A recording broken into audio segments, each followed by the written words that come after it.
Hello viewers, welcome to my channel My Authority. आज का हमारा टॉपिक रहेगा post behaviouralism in political science. राजनीति विज्ञान के अंदर उत्तर व्यवहारवाद। वेरी वेरी इंपॉर्टेंट टॉपिक है ये। जब हम आधुनिक समकालीन राजनीतिक सिद्धांत और पॉलिटिकल थ्योरी पढ़ते हैं, ये नेट पॉलिटिकल साइंस में फर्स्ट जो यूनिट है उसका इंपॉर्टेंट टॉपिक है। महाराजा गंगा सिंह यूनिवर्सिटी में एमए फाइनल के 5th पेपर का इंपॉर्टेंट फर्स्ट यूनिट का टॉपिक है। तो चलिए स्टार्ट करते हैं। पहले इसकी हम इंट्रोडक्शन देखते हैं। पोस्ट बिहेवियरलिज्म, जो उत्तर व्यवहारवाद जिसे हिंदी में कहते हैं, emerged in the late 1960s के अंदर इसका इमर्ज हम देखने को मिलता है। ये उभरा था एज अ रिस्पॉन्स कहते हैं ना, जवाब के तौर पर, to the perceived limitations of behaviouralism. मैंने कहा था लास्ट वीडियो में जब हमने बिहेवियरलिज्म कवर किया था कि इसके रिएक्शन में आता है पोस्ट बिहेवियरलिज्म। तो ये हम देखने को मिल सकता है इन पॉलिटिकल साइंस, राजनीति विज्ञान के अंदर। It was not just a reaction, ये सिर्फ एक रिएक्शन नहीं था, एक जवाब नहीं था, एक रिस्पॉन्स नहीं था of behaviouralism, but rather an extension that sought to address its shortcomings. जबकि जो बिहेवियरलिज्म में जितनी कमियां थी उसको एड्रेस किया गया था इसमें, उसका मतलब जो एक्सटेंशन यानी उस कमियों को दूर करके जो उसके दायरे को, उसके क्षेत्र को और बढ़ाया गया, शॉर्ट कमिंग्स को दूर किया गया, एंड री इंट्रोड्यूसिंग, फिर से उसे इंट्रोड्यूस करवाया गया, साथ में नॉर्मेटिव कंसर्न्स को लेकर की वैल्यू होनी चाहिए, एंड एम्फेसाइज किया गया, जोर दिया गया the relevance of political science, कि आज जो पॉलिटिकल साइंस है in solving real world problem में पॉलिटिकल साइंस की क्या भूमिका हो सकती है, राजनीति विज्ञान की क्या भूमिका हो सकती है, इस बात को लेकर जोर दिया गया कि रियल वर्ल्ड प्रॉब्लम कैसे सॉल्व हो सकती, किस प्रकार से राजनीति विज्ञान क्या प्रासंगिक है या नहीं है। Now the movement was primarily led by David Easton, और ये जो मोमेंट है ये इसको लेड किसने किया? डेविड ईस्टन ने, हु आर्ग्यूड दैट, और उन्होंने आर्ग्यू किया इस बात पर that behaviouralism had become too rigid. David Easton कहते हैं जो बिहेवियरलिज्म था वो बहुत ज़्यादा रिजिड था, कठोर था, यानी बहुत ही ज़्यादा फ्लेक्सिबल नहीं देखने को मिला। हालांकि उसमें साइंटिफिक स्टडी हुई लेकिन रिजिड था। ओवरली एम्पेरिकल, बहुत ज़्यादा अनुभवशील जो अध्ययन की बातें की गई, एम्पेरिकल था, and disconnected from real political issues, जो वास्तव में राजनीतिक मुद्दे थे उनसे डिसकनेक्टेड था, उनसे टूटा हुआ था, ब्रेक डाउन हुआ था उसका। पोस्ट बिहेवियरलिज्म जो उत्तर व्यवहारवाद है, aimed to make political science, और ये इसका लक्ष्य क्या था?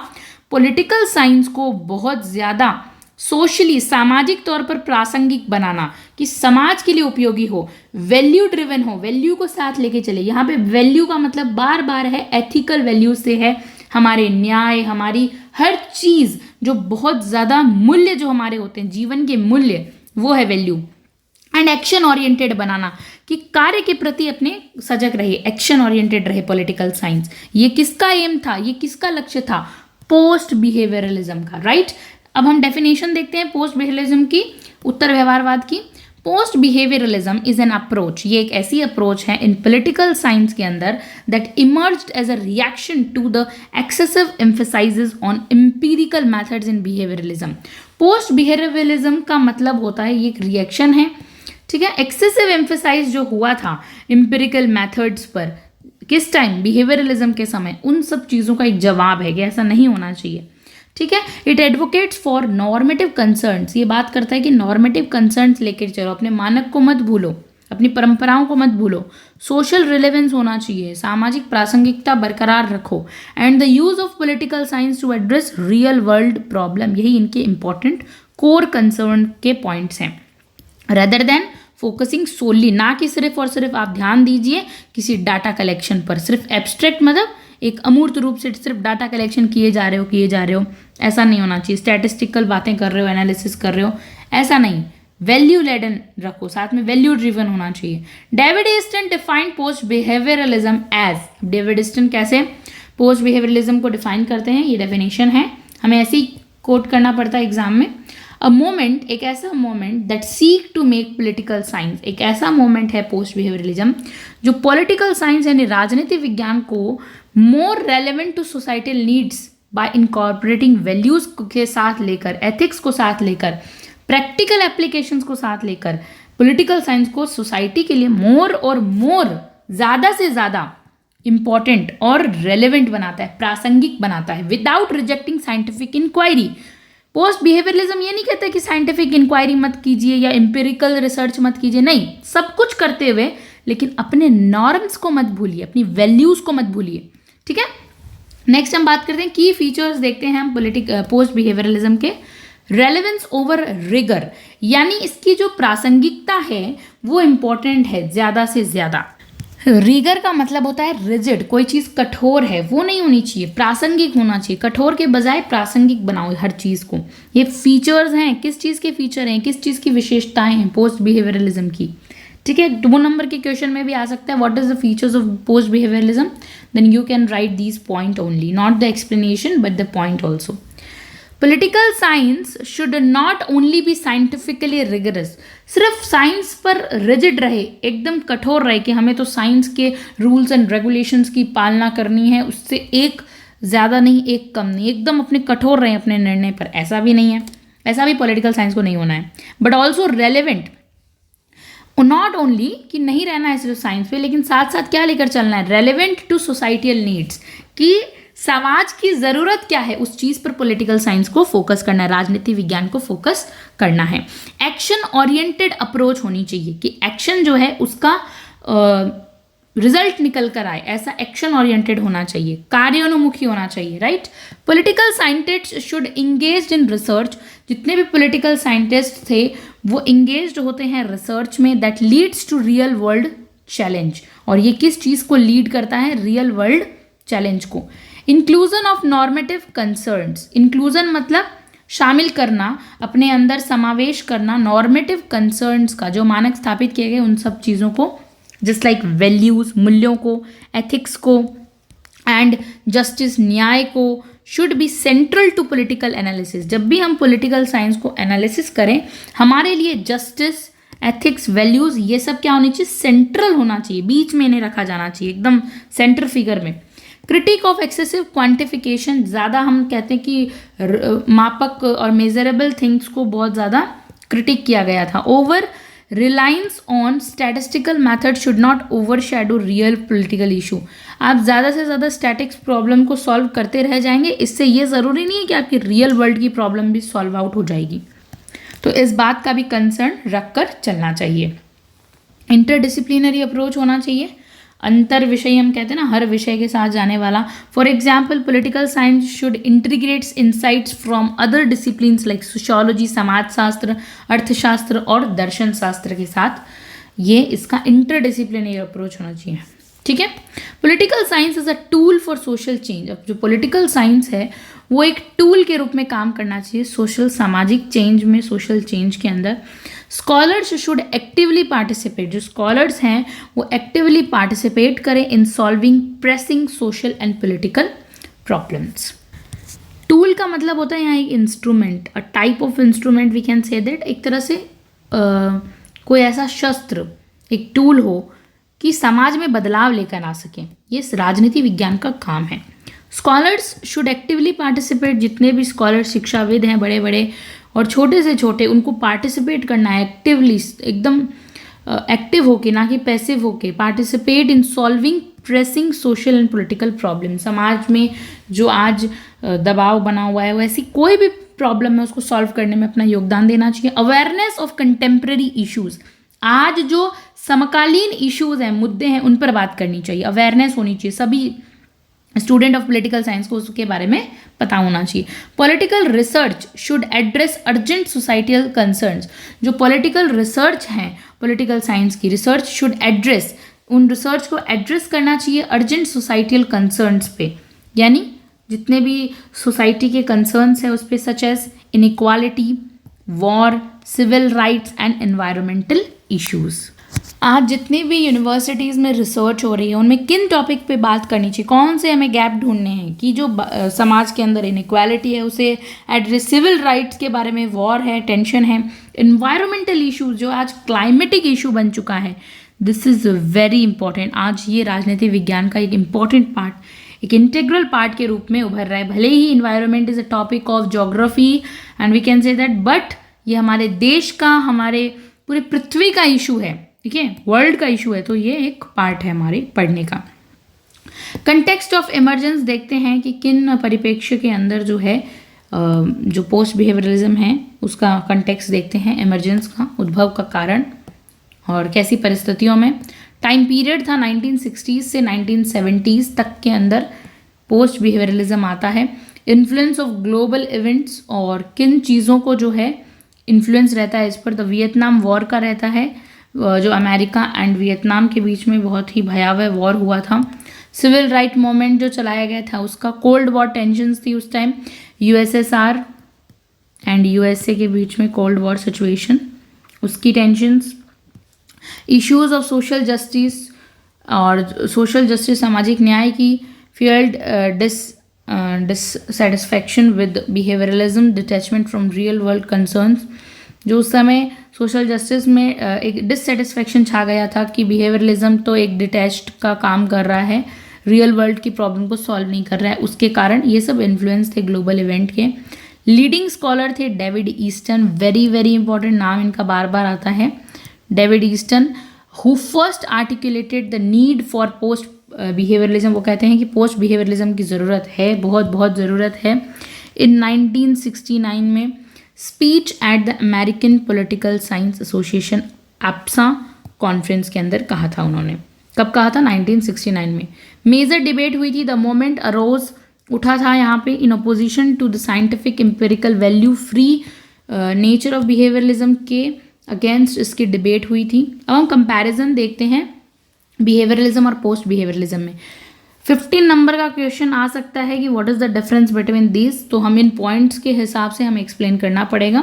हम एक अच्छे नंबर स्कोर करने के लिए हम पैराग्राफ वाइज भी लिख सकते हैं, बट ये क्या होता है कि पैराग्राफ वाइज हम एक पेज पर कर दें, बाकी हमें एक्सप्लेन पैराग्राफ में करना है की पॉइंट्स के साथ, ठीक है। फीचर देखते हैं, फोकस क्या था बिहेवियरलिज्म का, इम्पीरिकल रिसर्च और क्वांटिफिकेशंस पर, लेकिन पोस्ट बिहेवियरलिज्म का सोसाइटल रेलेवेंस और नॉर्मेटिव कंसर्न के साथ बात करता है। अप्रोच रहती है वैल्यू न्यूट्रल होना चाहिए, वैल्यू एक बराबर होनी चाहिए, एकदम न्यूट्रल होना चाहिए, ना वैल्यू इधर ना इधर। ये कहता है वैल्यू लेडन होना चाहिए, एक्शन ओरिएंटेड होना चाहिए।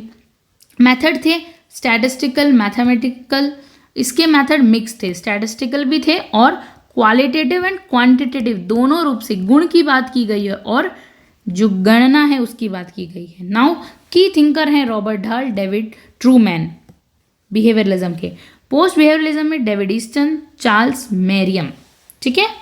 नाउ व्यू ऑन साइंस पे क्या व्यू है? Political science should be purely scientific.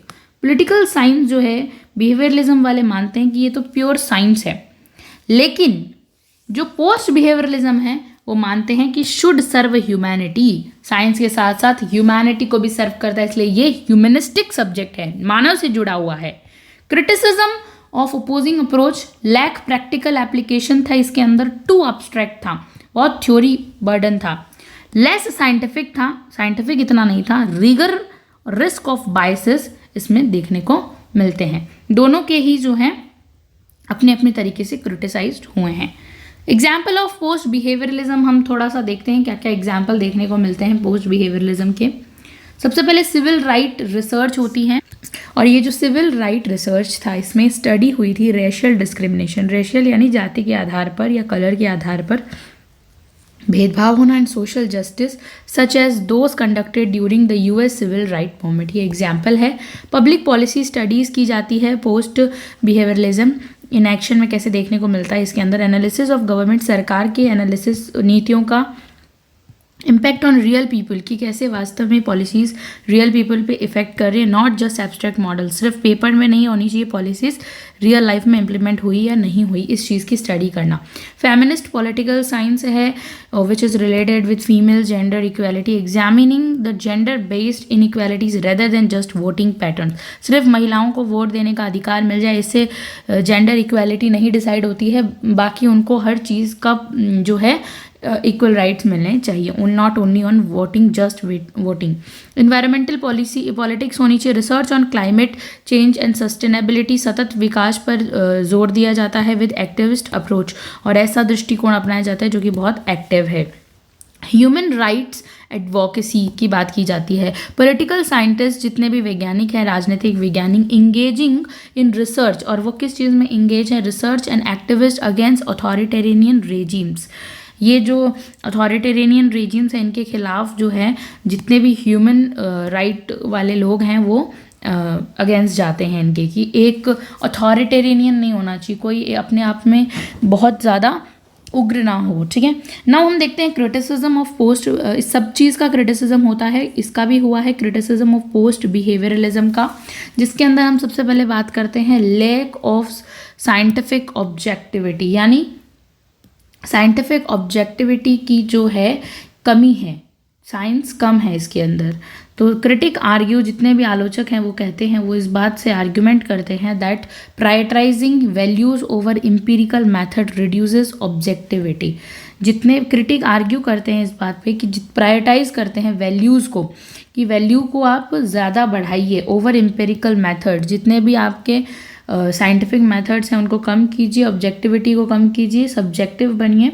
तो ये कहा गया कि ये तो इस चीज़ का क्रिटिसिज्म है। ठीक है, risk of subjectivity and biases, कि इसमें बाइसेस होने का डर रहता है, पक्षपात होने का डर रहता है। Scholars may allow personal opinions to influence research findings, जो स्कॉलर्स हैं उनको अलाउ करना चाहिए पर्सनल ओपिनियंस टू फाइंड करने के लिए, ये इन्फ्लुएंस की क्या इन्फ्लुएंस पड़ रहा है। ओके, नाउ मेथडोलॉजिकल वीकनेस देखने को मिलती है, कार्यप्रणाली, जो इनकी कार्यप्रणालियाँ होती है वो कितनी ज़्यादा वीक होती है। Post behaviourism does not offer a clear methodological, जो पोस्ट बिहेवियरलिज्म है, पीबी जो है, हम इसको शॉर्ट में पीबी कहेंगे, जो पीबी है वो ना ऑफर नहीं करता है, एक क्लियर कार्यप्रणाली नहीं बताता है, एकदम क्लियर चेक नहीं देता है, एक ढांचा तैयार करके नहीं देता है। लाइक बिहेवियरलिज्म में हर चीज़ सिस्टमेटिक थी। ठीक है, आइडियलिस्ट रेदर देन प्रैक्टिकल, बहुत ज़्यादा आदर्शवादी है ना कि व्यवहारिक नहीं है, आदर्शवादी बहुत है। क्रिटिक, जितने भी आलोचक हैं वो क्लेम करते हैं इस बात पर that emphasising values and activities can sometime lack concrete policy solution. कभी कभी क्या होता है, ज़्यादा आदर्शवादी बातें जो होती है वो पॉलिसी सोल्यूशंस में ना काम नहीं करती है, लैक करती है उस चीज़ को। आइडियलिस्ट हैं बहुत, लेकिन प्रैक्टिकल बनना है। थ्रेट टू साइंटिफिक रीगर, और इसका मतलब है डर है उन्हें कि हम कहीं हमने अगर साइंस को अपनाया तो हम कठोर ना बन जाए। पोस्ट बिहेवियरलिज्म वाले ऐसा सोचते हैं। Bye focusing too much on societal change, कि हम सिर्फ सोसाइटी की बात करते रहेंगे, the discipline might loss it's academic credibility, और जो ये डिसिप्लिन है, ये जो सब्जेक्ट है पॉलिटिकल साइंस, ये अपनी क्रेडिबिलिटी खो देगा, ऐसा उन्हें लगता है। ठीक है, नाउ लेगेसी एंड इम्पैक्ट, क्या फ़र्क पड़ा था इनके ऊपर। रिवाइवल यानी पुनरुद्धार होता है पॉलिटिकल थ्योरी का, नॉर्मेटिव जो पुरानी ट्रेडिशनल थ्योरी थी उसका रिवाइवल यानी पुनरुद्धार होना, वापस से पुनरुत्थान होना, वी कैन से दैट वापस आता है लाइमलाइट में। Brought back discussions on justice पे बात होने लगती है, वापस सब चीज़ें, एथिक्स एंड डेमोक्रेसी वापस आ जाती है। Influence on modern political science, अब मॉडर्न पॉलिटिकल साइंस पर क्या इन्फ्लुएंस पड़ता है। Inspired approaches like critical theory, feminist political science and constructivism पर बात करते हैं। ग्रेटर सोशल इंगेजमेंट बढ़ती है इससे। Encourage political scientist to engage with real world political issues.